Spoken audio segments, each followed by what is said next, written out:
The silence screamed louder than any alarm could. Jessica Fletcher pushed open the service entrance of the Bennett mansion, her keys jingling in the pre-dawn darkness. She'd worked here for 3 years, arriving at 6 a.m. every Tuesday and Friday to clean the sprawling estate. But something felt wrong today. The usual hum of the refrigerator seemed too loud. The air smelled stale, unchanged. She walked through the kitchen, noting the untouched fruit bowl, the mail piled high on the counter. Then she heard it.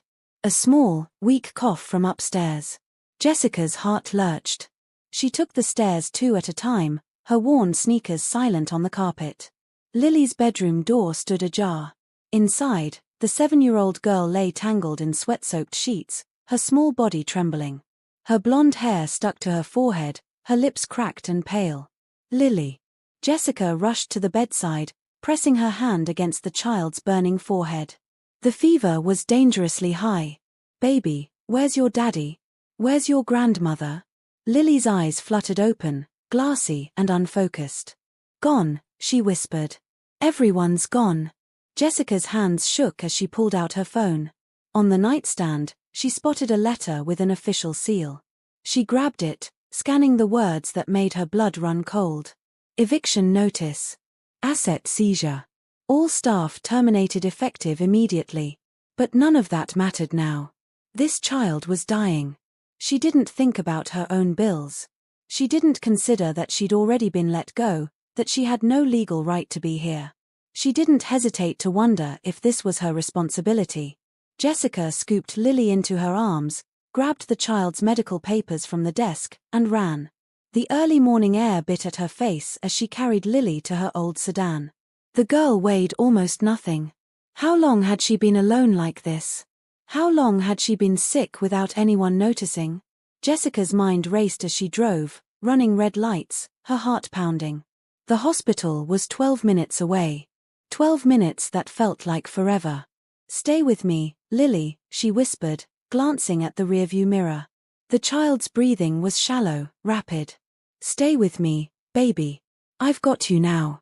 She thought about Christopher Bennett, the man who'd always treated her with respect, who'd asked about her mother's health, who'd given her Christmas bonuses without being asked. Now he sat in a jail cell somewhere, accused of crimes she couldn't believe he'd committed. His business partner Vincent had testified against him. His lawyers had abandoned him. His accounts were frozen. And his daughter had been left to die alone in an empty mansion. Jessica pulled into the emergency bay, slamming the car into park. She yanked open the back door and pulled Lily out, cradling her close. Help, she called out, her voice breaking. Please, someone help. She needs a doctor now. A nurse rushed forward with a wheelchair, but Jessica didn't put Lily down. She followed them through the automatic doors, into the harsh fluorescent lights, past the waiting room full of tired faces. You need to fill out paperwork, someone said. Later, Jessica snapped. She needs help now. They took Lily from her arms, placing her on a gurney. Doctors swarmed around the small figure. Jessica stood frozen in the hallway, her arms empty, her shirt damp with the child's sweat. A nurse appeared with a clipboard. Are you the mother? I'm her maid. The words felt strange. I'm the only one who came. The nurse's expression shifted, something between pity and judgment. We need insurance information. Guardian consent for treatment. Jessica pulled out her wallet, her hands trembling. Inside was $340.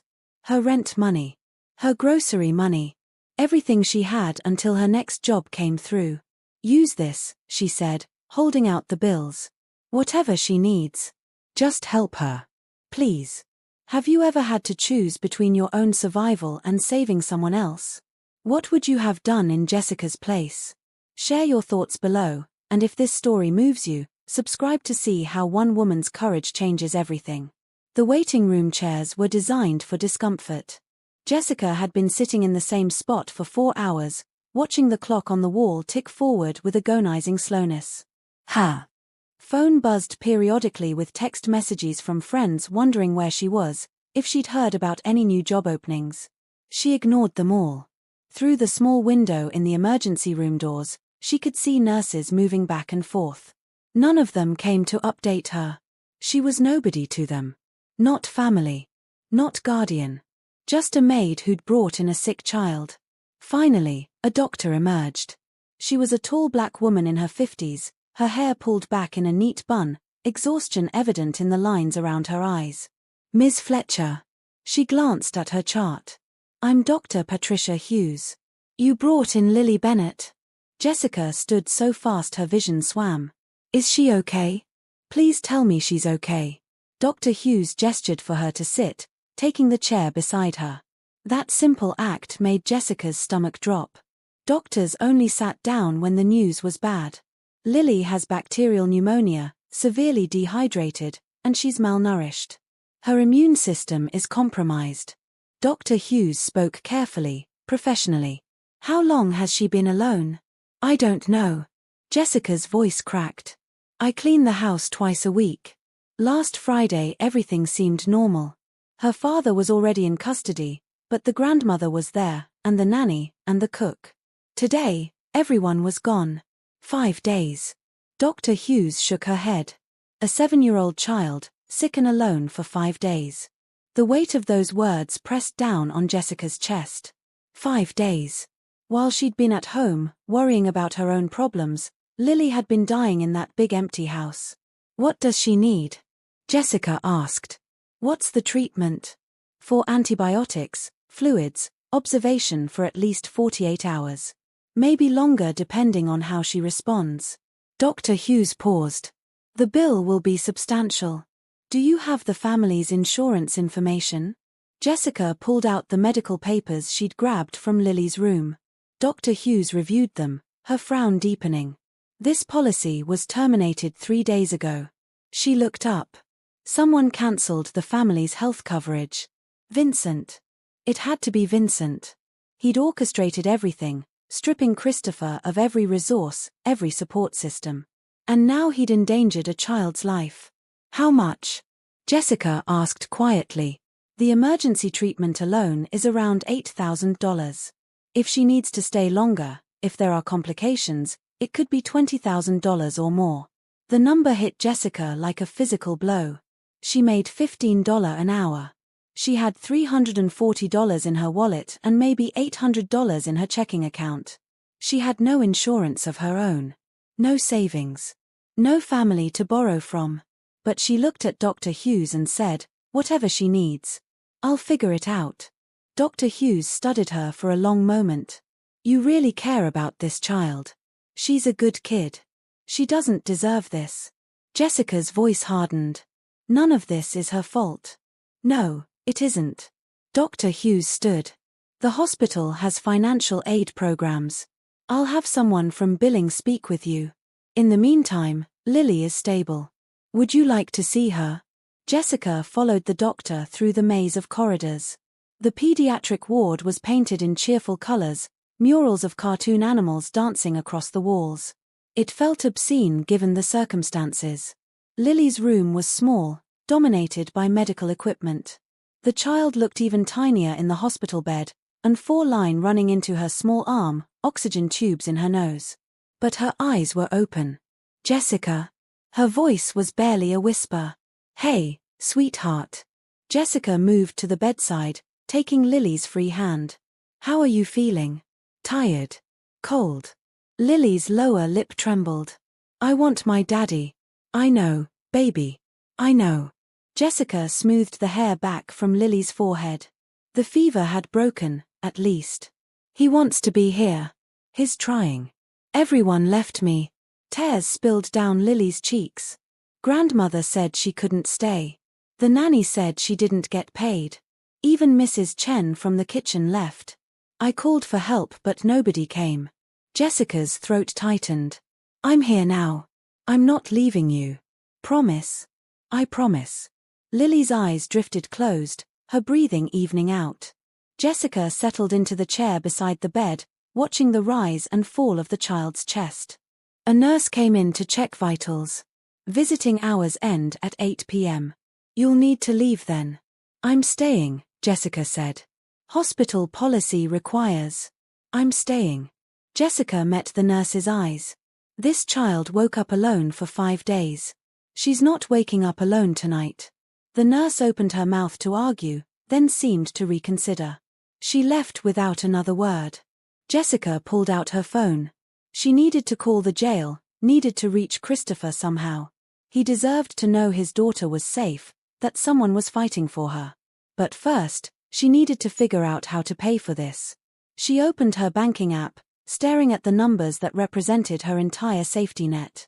Then she looked at Lily's sleeping face. Some choices weren't really choices at all. The county jail smelled of industrial cleaner and desperation. Jessica sat in the visitors' area, her hands clasped tightly in her lap, watching the door where inmates would appear. She'd never been inside a jail before. The fluorescent lights buzzed overhead. A guard stood in the corner, bored and detached. When Christopher Bennett walked through the door, Jessica barely recognized him. The man who'd always worn expensive suits and carried himself with quiet confidence now shuffled in an orange jumpsuit, his hair unkempt, dark circles under his eyes. He looked like he'd aged 10 years in 3 weeks. His eyes widened when he saw her. He picked up the phone on his side of the glass barrier. Jessica did the same. "Jessica." His voice cracked. "What are you doing here? You shouldn't have to see me like this. Lily's in the hospital." She didn't waste time with pleasantries. "She has pneumonia." She was alone in the house for 5 days. Everyone abandoned her. Christopher's face went white. The phone slipped from his hand. He caught it, pressed it back to his ear. "Is she? God, please tell me she's okay." "She's stable now. Dr. Hughes is taking good care of her." Jessica leaned forward. "But, Christopher, they cancelled her insurance. The house is being seized. Your mother's phone number is disconnected. I don't know how to reach anyone." "Vincent." He spat the name like poison. "He's been systematically destroying everything. The judge froze all my accounts. My lawyer stopped returning calls after the retainer ran out. Vincent convinced everyone I'm guilty." His voice broke. "But Lily. My God, Lily was alone. For 5 days. I found her this morning. She was burning up with fever." Christopher pressed his palm against the glass. His hand shook. "You saved her life. You had no reason to help us, no obligation, but you saved my daughter's life. She's a sweet kid. Anyone would have done the same." "No." Christopher shook his head firmly. "Everyone else left. The staff I paid for years, the family friends who came to dinner parties, the business associates who swore loyalty. They all walked away the moment things got difficult. But you stayed." Jessica shifted uncomfortably. "I need to know about resources. The hospital bill is going to be massive. Do you have family, anyone who can help?" "My mother." Christopher closed his eyes. "Gloria Bennett. She lives in Connecticut now, but she would help if she knew. Vincent's people have been intercepting communications, blocking my calls. I haven't been able to reach her. Do you have an address?" Christopher rattled off the address from memory. "Tell her everything. Tell her about Lily, about the hospital, about what Vincent did. She'll believe you." He paused. "And Jessica, tell her to give you whatever you need. Money for the hospital, money for yourself. You've done more for my family than people I've known for decades. I don't need payment. Please." His voice turned urgent. "Let her help you. You can't do this alone. The medical bills, Lily's care, she'll need someone for weeks, maybe months. Take the help. There's no pride in suffering unnecessarily." Jessica thought about her dwindling bank account, her unpaid rent, the hospital billing office that kept calling her phone. She thought about Lily's small hand in hers, the child's whispered promise. "Okay," she said quietly. "I'll talk to your mother." "Thank you." Christopher's eyes glistened. "My lawyer's name is Thomas Reeves. He's probably given up on me by now, but the case files should still be at his office. If you could look at them, if you could find anything that might help prove Vincent framed me. I'm a maid, Christopher. I'm not a lawyer or an investigator. You're someone who cares. That's more than I have right now." He leaned closer to the glass. "Vincent altered financial records to make it look like I embezzled $50 million from our company. He backdated documents, forged signatures. But I know there has to be evidence somewhere. Digital footprints he couldn't erase. If someone actually looked, really looked. A guard called out, 2 minutes. I'll try, Jessica promised. But my priority is Lily right now. That's exactly what I want. She comes first. Always. Christopher's voice steadied. Jessica, when I get out of here, when this nightmare ends, I'm going to spend the rest of my life making this up to you. Just get home to your daughter. That's all the thanks I need. The guard announced time was up. Christopher stood slowly, reluctantly. Tell Lily I love her. Tell her daddy's fighting to come home. I will. Jessica watched him shuffle back through the door, the orange jumpsuit a stark reminder of how far he'd fallen. A billionaire CEO reduced to an inmate number. A devoted father separated from his dying child. All because one man had decided greed mattered more than loyalty. She left the jail with Gloria Bennett's address clutched in her hand. The drive to Connecticut would take 3 hours. She'd have to leave Lily at the hospital, trust the nurses to watch over her. But if there was a chance to get Christopher the resources he needed to bring Lily's father home, Jessica would drive through the night if necessary. What would you sacrifice for someone else's child? Would you drive across state lines, spend your last dollar, fight battles that aren't yours? If Jessica's courage inspires you, hit that subscribe button and join us for the rest of her journey. Gloria Bennett's home was nothing like Jessica expected. Instead of another mansion, she found a modest colonial house with a well-tended garden and a porch swing swaying in the afternoon breeze. The doorbell chimed softly when Jessica pressed it. The woman who answered was elegant despite her casual clothes. Her silver hair was cut short, her face lined with age and worry. She looked at Jessica with cautious curiosity. Can I help you? Mrs. Bennett. My name is Jessica Fletcher. I work for your son. I need to talk to you about Lily. Gloria's hand flew to her chest. Lily? What's happened? Is she hurt? Can I come in? They sat in a living room filled with family photos. Jessica saw Christopher as a young boy, saw a woman who must have been his late wife Rachel, saw Lily as a baby. Evidence of a family torn apart by tragedy and betrayal. Jessica explained everything. The empty mansion, Lily's illness, the hospital, the cancelled insurance. Gloria listened in silence, her face growing paler with each detail. 5 days. She stood abruptly, pacing. My granddaughter was alone and sick for 5 days and nobody told me. Your phone number was disconnected. Christopher tried to reach you. Vincent. Gloria's voice turned cold. He came to see me 2 weeks ago. Said the family accounts were under investigation, that I couldn't access any funds or it would look like Christopher was hiding assets. He convinced me to change my number, to stay away for Lily's sake. She laughed bitterly. I believed him. I thought I was protecting my son. He's been isolating Christopher systematically, Jessica said.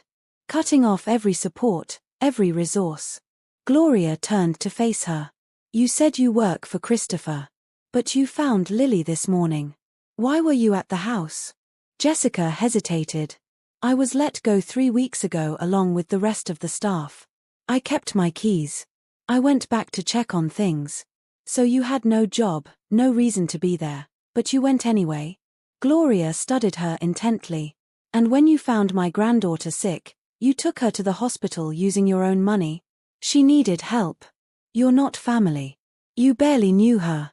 You could have called child services and walked away. Gloria moved closer. Why didn't you? Jessica met her eyes. Because she's 7 years old and she was dying alone. Because your son is a good man who doesn't deserve what's happening to him. Because sometimes you don't help people because you have to. You help because you can. Gloria sat down heavily, tears streaming down her face. Everyone else abandoned us. People we'd known for years, people who'd benefited from Christopher's generosity. They all disappeared. She reached out, taking Jessica's hand. But you stayed. Lily needs her family now. She needs you. Take me to her. Please. They drove back to the city together, Gloria in the passenger seat of Jessica's worn sedan. The older woman was quiet for most of the journey, staring out the window. Christopher married my Rachel 10 years ago, she said suddenly. She was beautiful, kind, brilliant. She died of an aneurysm 2 years ago, just collapsed one day while making breakfast. Christopher nearly fell apart. Lily stopped speaking for 3 months. I remember, Jessica said softly. I started working there about 6 months after. The house still felt sad. Vincent helped Christopher through it. Took over some of the business operations, managed things while Christopher focused on Lily. Gloria's voice hardened. We trusted him. We let him into our family. And he used that access to steal everything. At the hospital, Gloria broke down when she saw Lily. The child woke to her grandmother's tears and wrapped her thin arms around the older woman's neck. Grandma, you came back. Oh, baby. I'm so sorry. I'm so sorry. Gloria held her close. I'm never leaving you again. Dr. Hughes came in for the evening check, her expression softening at the reunion. She's responding well to treatment. If she continues improving, she can be discharged in 2 days. But she'll need careful monitoring at home. Whatever she needs, Gloria said firmly. She looked at Jessica. You'll help us, won't you? I can't do this alone. I'm old and I'm tired and I don't know the first thing about caring for a sick child. Mrs. Bennet, I'm not a nurse. But you're here. You came when no one else did. Gloria reached into her purse, pulling out a checkbook. Name your price. Live-in care, round-the-clock support, whatever it takes. Jessica thought about refusing. Thought about pride, about boundaries, about not becoming entangled in a family's complex problems. Then she looked at Lily's hopeful face. I'll stay as long as she needs me. But I don't want your money. Then you'll take it anyway, Gloria said gently. Because Lily needs you healthy and rested, not exhausted and worried about bills. Because accepting help isn't weakness, it's wisdom. She wrote out a check and pressed it into Jessica's hand. For the hospital bills. I'll wire more tomorrow for whatever else is needed. Jessica looked at the amount. $25,000. More money than she'd ever held at once. Mrs. Bennet. Gloria. Please, call me Gloria. The older woman smiled through her tears. Your family now. Whether you planned it or not. The private room Gloria arranged was nothing like the stark space Lily had first occupied. Sunlight streamed through large windows. A comfortable chair had been moved in for overnight stays. Flowers filled the windowsill, sent by Gloria's friends once word spread about Lily's condition. Jessica spent the next 3 days in that room, rarely leaving except to grab food or change clothes in the hospital bathroom. Gloria came every morning and stayed until evening, but the nights belonged to Jessica and Lily. They talked during the quiet hours. Lily told stories about her mother, about the sound of Rachel's laugh, about how she used to dance in the kitchen while making dinner. Daddy doesn't dance anymore, Lily said one night, her voice small. He doesn't smile much either. He's been through a lot. Jessica adjusted Lily's blankets. Losing someone you love changes you. Do you think he'll ever be happy again? Yes. Jessica said it with certainty. Especially when he comes home and sees how strong you've been. Lily was quiet for a moment. Jessica. When you found me, I thought I was going to die. I'd been calling for help but nobody came. Then you were there and I knew I'd be okay. You don't have to think about that anymore. But I want you to know. Lily reached for Jessica's hand. You're like my guardian angel. That's what Grandma says. She says God sent you to save me. Jessica's throat tightened. She didn't think of herself as special, certainly not as any kind of angel. She'd just done what needed doing. Dr. Hughes came by on the 3rd evening, reviewing Lily's charts with a satisfied expression. Her lungs are clear. Appetite's back. Energy levels improving. I think we can discharge her tomorrow if she continues this trajectory. That's wonderful, Jessica said. It's because of you. Dr. Hughes closed the chart. I've been a doctor for 28 years. I've seen a lot of sick kids, a lot of difficult situations. But I've rarely seen someone fight for a child the way you have. Someone who isn't family, who had every reason to walk away. Lily makes it easy. She's a good kid. Even so. Dr. Hughes smiled. The world needs more people like you. After she left, Gloria arrived with dinner from Lily's favorite restaurant. They ate together, the three of them, laughing at Lily's silly jokes and listening to her chatter about missing school. When Lily fell asleep, Gloria and Jessica sat in the hallway outside the room, paper cups of bad coffee in their hands. I spoke with Christopher's lawyer today, Gloria said. Thomas Reeves. He admitted he stopped working on the case because the retainer ran out and he assumed Christopher was guilty. That's terrible. It gets worse. He destroyed most of the case files. Said he didn't want to be associated with a fraud case. Gloria's hands tightened around her cup. I convinced him to salvage what he could. Box of documents, some digital files. It's not much. Can we hire a new lawyer? With what's left of my savings, maybe. But most lawyers won't touch it. Vincent's narrative is too strong. The evidence looks damning. Gloria looked at Jessica. Unless we can find proof he falsified everything. Christopher mentioned digital footprints. Things Vincent couldn't erase. Would you know what to look for? No, Jessica admitted. But I can learn. I can read through everything, try to understand the financial records. That's asking too much of you. You've already done so much. Lily asked me tonight if her father would ever be happy again. Jessica set down her coffee. I told her yes. I told her he'd come home. I need to make that true. Gloria studied her for a long moment. You're falling in love with my family. I care about Lily. That's not what I said. Gloria's smile was knowing. But it's okay. We're falling in love with you too. The next day, they brought Lily home. Not to the sealed mansion but to Gloria's house in Connecticut. The older woman had prepared the guest room with fresh sheets and Lily's favorite stuffed animals, recovered from the house before the final seizure. Jessica helped Lily settle in, unpacking the small bag of belongings. The child was tired from the journey but happier than Jessica had seen her since this all began. I like it here, Lily said, looking around the sunny room. It feels safe. You are safe. I promise. That night, after Lily fell asleep, Jessica sat in Gloria's kitchen surrounded by boxes of legal documents. Financial statements, email printouts, contract copies, bank records. Thousands of pages of evidence that had convicted Christopher. Somewhere in this mess was the truth. Somewhere was proof that Vincent had betrayed his partner, framed an innocent man, endangered a child. Jessica picked up the first folder and began to read. The numbers blurred together after the first few hours.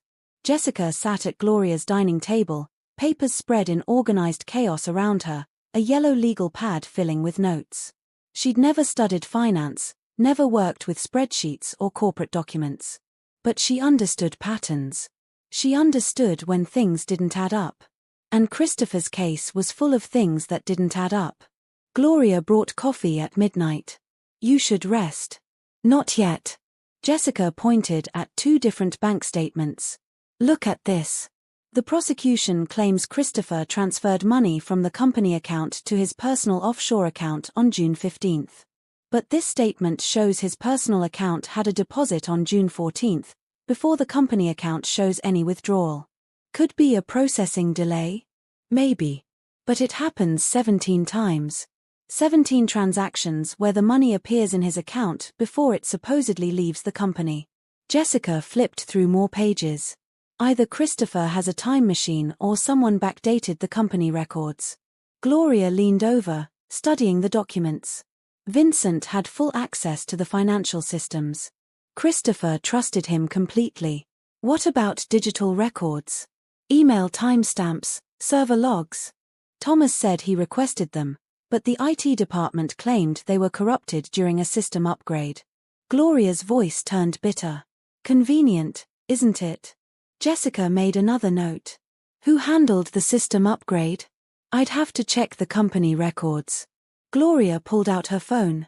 I still have access to some things through the family trust. Let me see. She tapped and scrolled, then went very still. The upgrade was authorized by Vincent. Completed 2 weeks before the investigation began. He planned this. Jessica sat back, the enormity settling over her. He didn't just steal money and blame Christopher.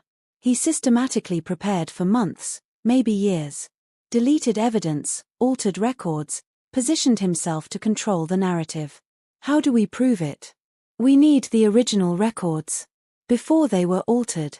Jessica thought hard. Companies usually back up their data. Off-site servers, cloud storage, something. Even if Vincent corrupted the main system, there might be copies. Gloria nodded slowly. Christopher mentioned a backup system once. After Rachel died, he became paranoid about losing data. He set up automatic backups to an external server that only he had access to. Where? I don't know. But his personal assistant might. Rebecca Chen worked for him for 8 years. She'd know all his systems.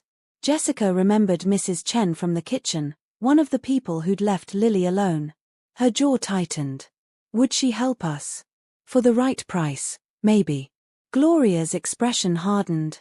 I know you want to think the best of people, Jessica. But most folks need incentive. They tracked down Rebecca's new number through old company contacts. The woman answered on the 4th ring, her voice wary. Mrs. Bennet. I didn't expect to hear from you. We need information about Christopher's backup system, Gloria said bluntly, her phone on speaker. The external server he set up 2 years ago. Silence stretched. Then, I don't think I should get involved. Vincent said anyone who helps Christopher could be considered an accessory. Vincent left your employer's daughter to die alone in an empty house, Jessica said sharply. She had pneumonia. She almost didn't make it. Is that the man you're protecting? Lily's okay? Rebecca's voice cracked. I wanted to go back for her. I swear I did. But Vincent threatened our visas, mine and my mother's. He said if I didn't leave, he'd have us deported. So you left a 7-year-old to die. I called child services. I reported it anonymously. Rebecca was crying now. I thought they'd come. I thought someone would help her. Jessica wanted to stay angry, but she heard the genuine pain in Rebecca's voice. Vincent had weaponized everyone's vulnerabilities, turned good people into accomplices through fear. The backup system, Gloria pressed. Where is it? Cloud server. Christopher set it up through a private company called Secure Vault. The access codes are in his office safe, behind the painting of Rachel. Combination is Lily's birthday. The house is sealed. There's a service entrance by the pool house. The code is 4789. It hasn't been changed. Rebecca paused. Mrs. Bennet, I'm sorry. I'm so sorry about everything. Gloria hung up without responding. She looked at Jessica. Breaking into a sealed property is illegal. So is framing someone for crimes they didn't commit. If we get caught, it could make everything worse for Christopher. Jessica gathered the papers, organizing them back into folders. Then we don't get caught. They drove to the mansion at 3 a.m., the streets empty and dark. Jessica felt her heart pounding as Gloria parked down the block. They approached the property on foot, staying in the shadows. The service entrance was exactly where Rebecca said it would be. Jessica punched in the code, holding her breath. The lock clicked open. Inside, the house felt different. Colder. Emptier. Dust had already begun settling on the furniture. Jessica led the way upstairs, using her phone's flashlight. She knew every room, every hallway. She'd cleaned this house for 3 years. Christopher's office was at the end of the hall. The painting of Rachel hung behind his desk, her smile frozen in time. Jessica lifted it carefully, revealing the safe. Lily's birthday is March 14th, Gloria whispered. Jessica entered 031407. The safe opened with a soft beep. Inside were file folders, some jewelry that must have belonged to Rachel, and a small notebook. Jessica grabbed the notebook, flipping through pages of passwords and codes. On the last page, written in Christopher's neat handwriting, Secure Vault access. Got it. She photographed the page. Let's go. They were halfway down the stairs when headlights swept across the front windows. A car was pulling into the driveway. Security patrol, Gloria breathed. They ran for the service entrance, Jessica's heart hammering so hard she thought it might break through her ribs. They made it outside just as the front door opened, slipping around the side of the house and into the shadows. The security guard walked the perimeter, his flashlight beam cutting through the darkness. Jessica and Gloria pressed themselves against the wall, not breathing. After an eternity, the guard returned to his car and drove away. They ran back to Gloria's car, not speaking until they were several blocks away. "That was insane," Gloria said, but she was almost laughing. "I'm 65 years old and I just broke into a sealed house. We have the codes." Jessica clutched the phone with the photograph. "We can access the backup. Tomorrow. Tonight, we sleep." Gloria glanced at her. "You know you're remarkable, don't you? I'm just doing what needs doing. That's what makes you remarkable." Back at the house, Jessica checked on Lily before going to her own room. The child slept peacefully, her breathing steady and strong. So different from the girl Jessica had found burning with fever just days ago. She thought about Christopher in his cell, not knowing they were fighting for him.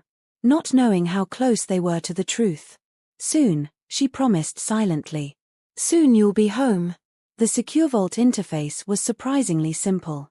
Jessica sat at Gloria's computer, Lily asleep upstairs, entering the access codes from Christopher's notebook. The screen loaded, then displayed a list of backed-up files organized by date. "There must be thousands of documents here," Gloria said, looking over her shoulder. Jessica scrolled through, her eyes scanning dates. The investigation focused on transactions from May through July last year. "Let's start there." She downloaded the financial records from that period, opening them side by side with the documents the prosecution had presented. At first, they looked identical. Same numbers, same dates, same transactions. Then Jessica noticed the timestamps. "Gloria, look." She pointed at the screen. The backup files show these documents were created in January, 8 months before the alleged embezzlement. But the prosecution's versions show creation dates in August, after the investigation started. "Vincent changed them." Gloria's voice shook. "He took the original files, altered the numbers, and backdated them to make it look like they were contemporary." Jessica opened more files, comparing email chains. In the backup version, an email from Vincent to Christopher dated June 3 discussed normal business operations. In the prosecution's version, the same email contained references to offshore accounts and money transfers. "He edited the emails," Jessica said. "Changed the content but kept the same date stamps to make them look authentic." They worked through the night, documenting every discrepancy.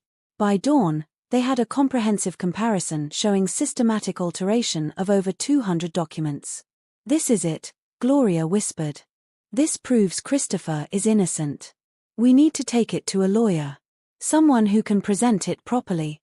Gloria made calls all morning, trying to find an attorney willing to take on the case. Most refused, scared of Vincent's influence or unconvinced the evidence would matter. Finally, she reached someone who listened.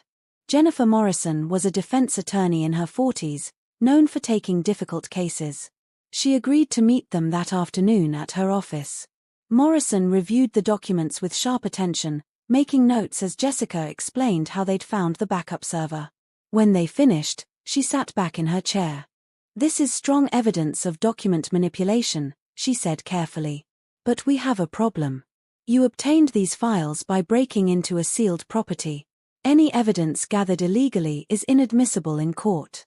Jessica's heart sank. "But we had the access codes. Christopher wanted us to have them. Christopher is incarcerated and his property is under court seal. Legally, you committed breaking and entering." Morrison held up a hand as Gloria started to protest. "However, there might be another way." She explained that they could file a motion for the court to access the backup server directly, using the existence of the server as grounds for reopening the investigation. If the judge agreed, law enforcement would obtain the files legally. "Will Judge Torres even consider it?" Gloria asked. "Raymond Torres has a reputation for being thorough. If we can show him compelling reason to believe evidence was manipulated, he'll order an independent forensic audit." Morrison looked at Jessica. "But you'd have to testify about finding the backup codes and what you discovered. Are you willing to do that? Whatever it takes." Morrison prepared the motion that same day. By evening, they were in Judge Torres's chambers, the older man studying their presentation with a furrowed brow. "This is highly irregular," he said. "You're asking me to reopen a case that's already been adjudicated. We're asking you to review evidence that the defendant never had the opportunity to present," Morrison countered. "Evidence that suggests widespread document fraud." Torres turned to Jessica. "Ms. Fletcher, you're not a forensic accountant or a legal expert. What made you think to look for these discrepancies?" "The numbers didn't make sense," Jessica said simply. "Money appearing before it was transferred, timestamps that contradicted each other. I'm a maid, Your Honor. I clean houses. I know when things are out of place." Something flickered in Torres's expression. "Interest, maybe. Or respect. And you accessed this backup server how?" Jessica explained about the codes, about Rebecca Chen's information, about the safe in Christopher's office. She didn't lie about breaking into the house. Torres was quiet for a long time. Then he said, "I'm ordering an independent forensic audit of both the prosecution's evidence and the backup server. If your claims are verified, Ms. Fletcher, we'll schedule an emergency hearing." He looked at them seriously. "But if you've wasted this court's time, there will be consequences." "Thank you, Your Honor," Morrison said. Outside the courthouse, Gloria pulled Jessica into a tight hug. "You were perfect in there. I was terrified. You didn't show it." Gloria held her at arm's length. "Jessica, regardless of how this turns out, you've given us hope. You've given Christopher a fighting chance." The forensic audit took 3 days. 3 days of agonizing waiting while Jessica helped Lily with homework, cooked meals with Gloria, and tried not to think about all the ways this could go wrong. On the 3rd day, Morrison called.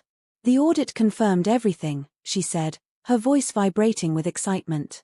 "Massive document manipulation across the board. The forensic team found Vincent's digital fingerprints all over the altered files. Judge Torres is scheduling an emergency hearing tomorrow morning. And Jessica, he's granting Christopher bail pending the hearing." Jessica's knees went weak.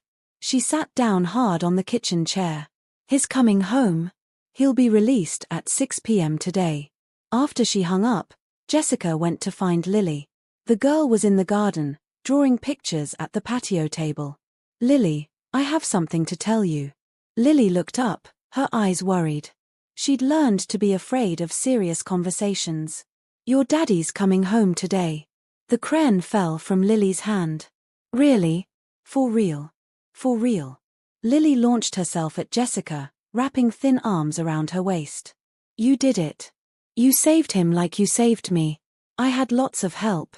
Your grandmother, the lawyers, Dr. Hughes. But you didn't give up. You promised you'd bring him home and you did." Gloria came outside, tears streaming down her face. She must have heard from the other room.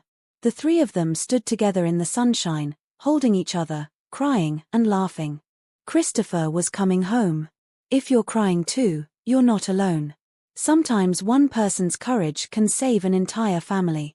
Subscribe to see the beautiful reunion that's about to unfold, and share this story with someone who needs to believe in hope. The courtroom was packed.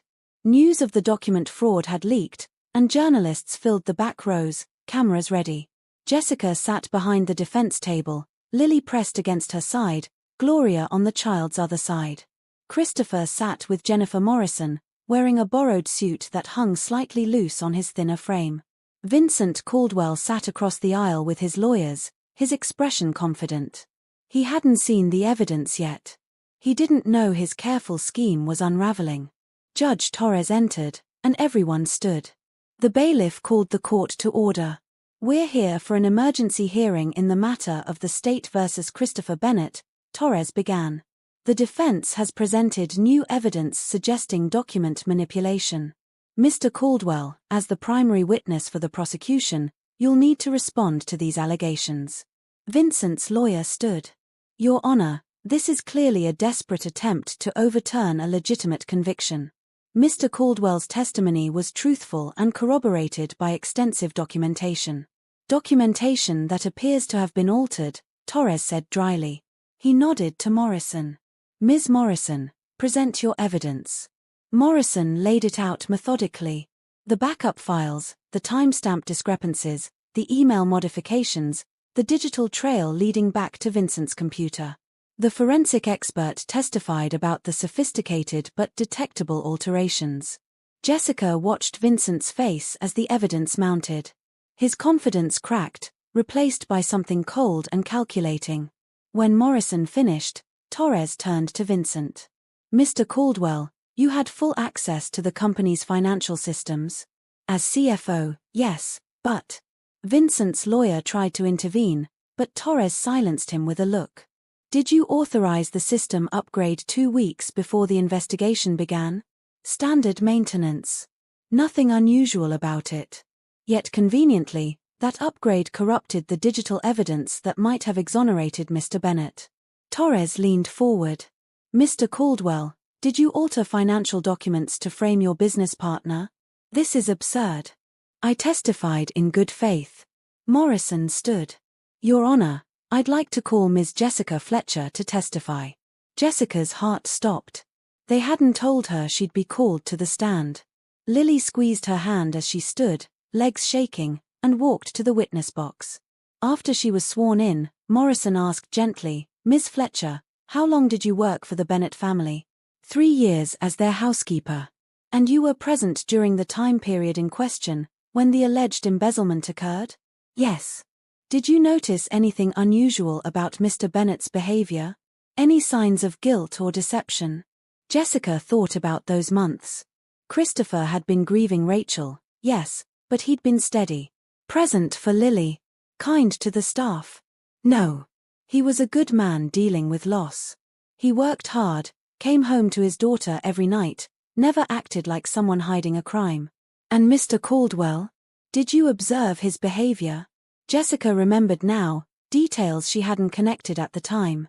"He started coming to the house more frequently. He'd spend hours in Mr. Bennett's office when Mr. Bennett wasn't home.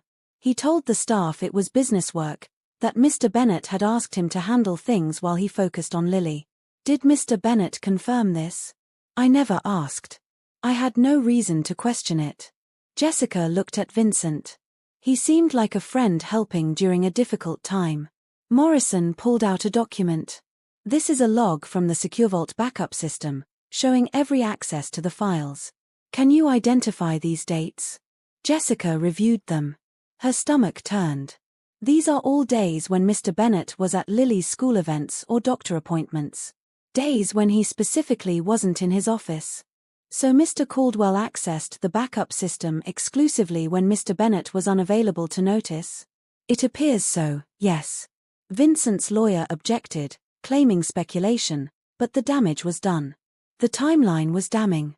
When it was Vincent's lawyer's turn to cross-examine, he tried to discredit Jessica's testimony. "Ms. Fletcher, isn't it true you were fired from your position? I was let go when the assets were frozen, along with all the staff. And isn't it true you've developed a personal relationship with Mr. Bennett? That your testimony might be biased?" "I developed a relationship with his daughter when I found her dying in an empty house," Jessica said steadily. "A house that was empty because Mr. Caldwell arranged for everyone to abandon a sick child." The courtroom erupted. Torres called for order, his gavel cracking against the bench. When quiet returned, Torres addressed Vincent directly. "Mr. Caldwell, I'm ordering you to remain available for further questioning. Your passport is hereby surrendered to the court." He turned to Christopher. "Mr. Bennett, given the substantial questions about the evidence against you, I'm granting bail while we conduct a full investigation. You're free to go." Lily burst into tears. Gloria held her close, both of them shaking. Christopher stood slowly, as if afraid this was a dream that might shatter. He looked at Jessica, and she saw everything in his eyes. Gratitude. Disbelief. Something deeper she wasn't ready to name. Outside the courthouse, reporters swarmed them. Morrison handled questions while Christopher knelt down to Lily's level. The girl threw her arms around his neck, sobbing. "Daddy. Daddy, you're really here. I'm here, baby. I'm here." He looked up at Gloria, at Jessica. "How do I ever thank you?" "By being her father again," Jessica said simply. "That's all the thanks we need." Gloria's house had never felt so full of life. Christopher sat at the kitchen table with Lily on his lap, the girl refusing to let him go. She touched his face constantly, as if reassuring herself he was real. Jessica made dinner while Gloria told Christopher everything that had happened. The empty mansion, the hospital, the late-night research, the courthouse drama. He listened in silence, his arms tightening around his daughter. "You saved her life," he said when Gloria finished. He looked at Jessica. "If you hadn't gone to the house that morning." "But I did." Jessica set plates on the table. "That's what matters." They ate together, Lily chattering about school and art projects and everything she wanted to show her father. The shadows that had haunted her face for weeks were gone. She was just a happy 7-year-old again. After dinner, Christopher tucked Lily into bed. Jessica heard them through the open door, Lily's sleepy voice asking, "You won't leave again, will you?"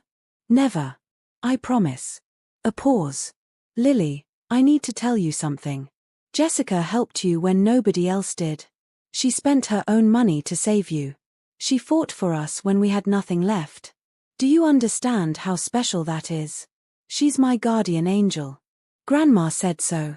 "Grandma's right." When Christopher came downstairs, he found Jessica washing dishes. She'd refused to use the dishwasher, needed the familiar motion of her hands in warm water. "Let me help." He picked up a towel, drying the dishes she rinsed. They worked in comfortable silence for a few minutes. Then Christopher said, "I need to pay you back. For the hospital bills, for your time, for everything you've lost helping us. Gloria already paid the medical costs." "That's not what I mean." He set down the towel. "Jessica, you gave up weeks of your life. You could have been looking for work, building your own future. Instead, you poured everything into saving my family. I don't regret it. I know. That's what makes you extraordinary." He ran a hand through his hair. "My lawyer says the investigation into Vincent will take months. Even when I'm cleared, rebuilding the business will take time. I can't offer you your old job back because I don't know what I have left. I wasn't asking for my job back. I know that too." He moved closer. "But I am asking if you'll stay here, with us. Lily needs you. God knows I need you. Just until everything settles." Jessica turned to face him. "Christopher, I'm a maid. You're a billionaire CEO. Even with everything that's happened, those are still our realities. Those are just labels." His voice was soft. "The reality is you're the person who saved my daughter. You're the person who believed in me when everyone else walked away. Labels don't change that." Gloria appeared in the doorway. "I already made up the guest room. It has an attached bathroom and a view of the garden." She smiled at Jessica's surprised expression. "Did you really think we'd let you leave? I have an apartment, bills, a life. Which you can manage from here just as easily as from there," Gloria said practically. "Better, actually, since you won't be worried about Lily while you're gone." It was emotional manipulation, Jessica knew. They were using her love for Lily to keep her close. But it was also truth. She didn't want to leave. Didn't want to go back to her small apartment and wonder how Lily was doing, if Christopher was managing, if Gloria needed help. "Okay," she heard herself say. "I'll stay. For a while." Lily appeared on the stairs in her pajamas, clearly having snuck out of bed. "You're staying? Really? Really?" The girl ran down and hugged Jessica's waist. "Best day ever." The next week passed in a blur of normalcy that felt precious because it was so rare. Christopher's lawyer called daily with updates. The investigation into Vincent was expanding, revealing years of careful embezzlement. Other victims were coming forward. The case that had seemed open and shut was unraveling completely. Christopher walked Lily to school each morning, reclaiming those small daily rituals he'd missed. Jessica helped Gloria organize the house, plan meals, handle the endless details of daily life. In the evenings, after Lily went to bed, the three adults would sit in the living room and talk. Christopher told stories about building his business, about meeting Rachel, about the early days of his partnership with Vincent when they'd been genuine friends. "I trusted him completely," Christopher said one night. "After Rachel died, he was the one person I leaned on. I gave him access to everything because I couldn't focus on business and Lily at the same time. He used your grief against you, Jessica said. That's not your fault. But I should have seen it. Should have noticed something was wrong. How could you? Gloria asked. He was your friend for 15 years. You had no reason to suspect him. Christopher looked at Jessica. You suspected him. You barely knew him, but you knew something was wrong. I just looked at the evidence objectively. I had no history, no emotional investment to cloud things. That's exactly what I need. Christopher leaned forward. When this is all over, when the company is restored, I want you to help run the charitable foundation we've been planning. Someone with your perspective, your clarity, your heart. I'm not qualified for that. You're qualified to care. That's the only qualification that matters. Jessica wanted to argue, but she saw the determination in his eyes. This wasn't pity or obligation. He genuinely valued what she brought. We'll see, she said carefully. First, let's get through the trial. But even as she said it, she felt the future unfolding in unexpected ways. This family that had been strangers a month ago now felt like home. This man who'd been her employer was becoming something more. She caught Christopher watching her sometimes, his expression soft and wondering. Caught him finding excuses to be near her, to help with dinner or join her morning coffee. Gloria noticed too, her knowing smiles speaking volumes. Be patient with him, the older woman said one afternoon while they folded laundry. He's been alone a long time. He doesn't know how to fall in love again. We're not. Jessica stammered. Not yet. Gloria patted her hand. But you will be. Some things are just meant to happen. 3 months after Christopher's release, the formal charges against Vincent were filed. The evidence was overwhelming. He'd embezzled over $75 million across 5 years, using Christopher's grief and trust to access accounts and manipulate records. He'd planned to disappear to a country without extradition, but the investigation had frozen his assets before he could flee. The trial lasted 2 weeks.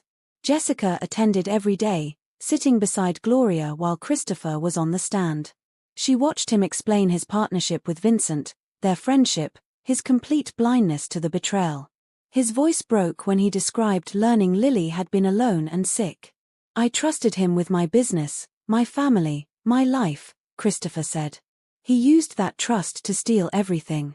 But worse than the money, worse than the criminal charges, he endangered my daughter. He left a 7-year-old child to die alone rather than risk his plan falling apart. The jury deliberated for 4 hours. When they returned, the verdict was unanimous on all counts. Guilty.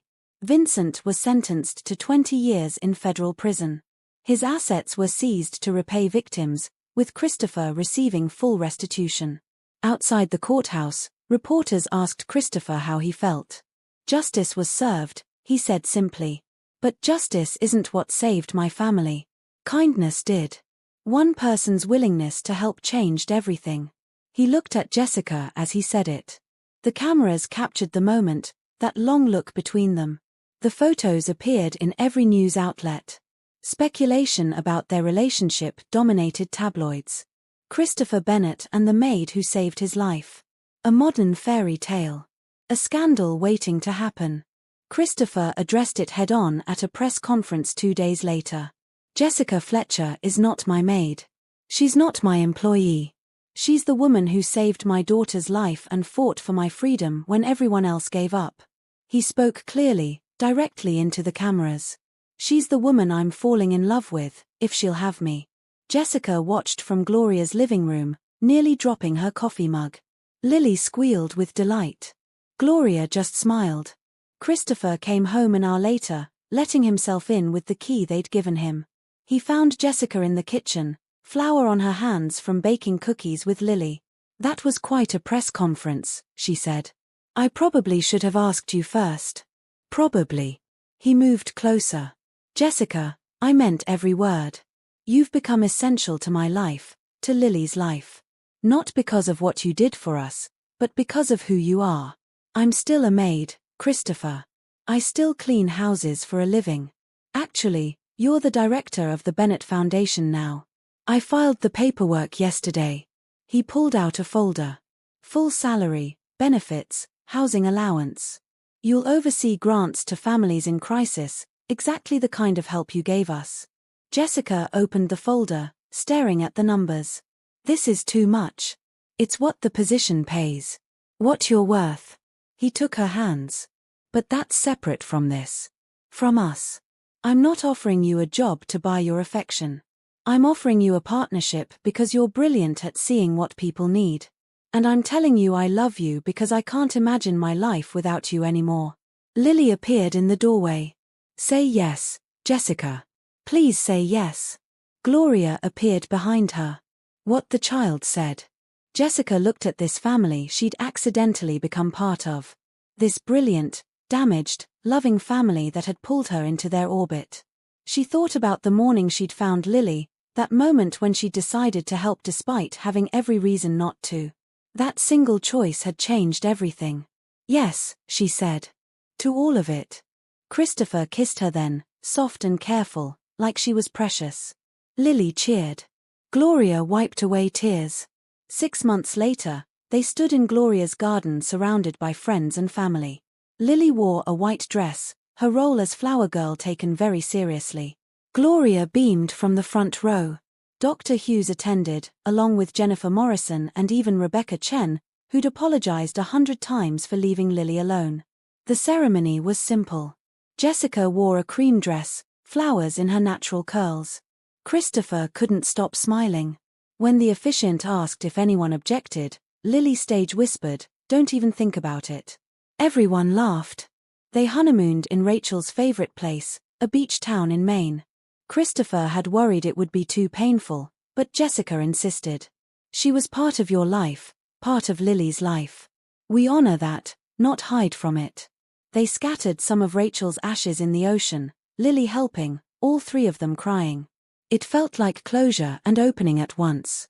A way to move forward while remembering. Back home, Jessica threw herself into the foundation work. They funded emergency medical care for families without insurance, housing assistance for people facing eviction, scholarships for single parents returning to school. Every grant felt personal, remembering when she'd been the one making impossible choices about money. Lily thrived.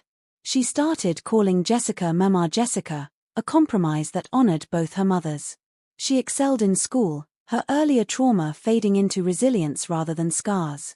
Christopher rebuilt his business slowly, carefully, with transparent practices and careful oversight. He never wanted to be vulnerable to betrayal again. A year after the wedding, Jessica came home from the foundation office to find Christopher and Lily in the kitchen, covered in flour and giggling. "We're making you a cake," Lily announced. "What's the occasion?" Christopher pulled out a card, Lily bouncing with excitement. Inside was a drawing of 3 stick figures holding hands, with a 4th smaller figure between them. "A baby. We know you can't get pregnant," Christopher said gently.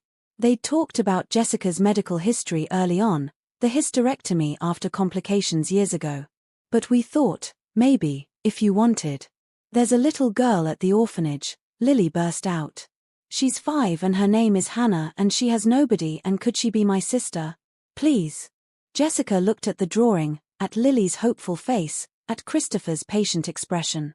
She thought about a 7-year-old girl alone in an empty house, burning with fever, waiting for someone to care. She thought about how one moment of choosing to help had built this entire beautiful life. "Yes," she said, pulling them both into her arms. "Yes, let's bring her home." 2 months later, they stood in family court, Lily holding hands with a shy 5-year-old with dark curls and huge brown eyes. The judge declared the adoption final. That night, Jessica tucked both girls into their shared bedroom, reading stories until they fell asleep tangled together. Christopher appeared in the doorway, watching. "I keep thinking about that morning," he said quietly. "You could have called child services and left. Could have protected yourself, avoided all of this mess. Then I would have missed everything," Jessica said simply. She stood, moving into his arms. This beautiful, complicated, perfect life. No regrets. Not a single one. Below them, Gloria's laughter drifted up from the living room where she was watching her shows. Outside, The garden bloomed in the summer heat. In the driveway, 2 cars sat side by side, Christopher's restored Mercedes and Jessica's old sedan she refused to give up. This was home. This family built from crisis and courage, from helping without hesitation, from learning that love could grow in the most unexpected places.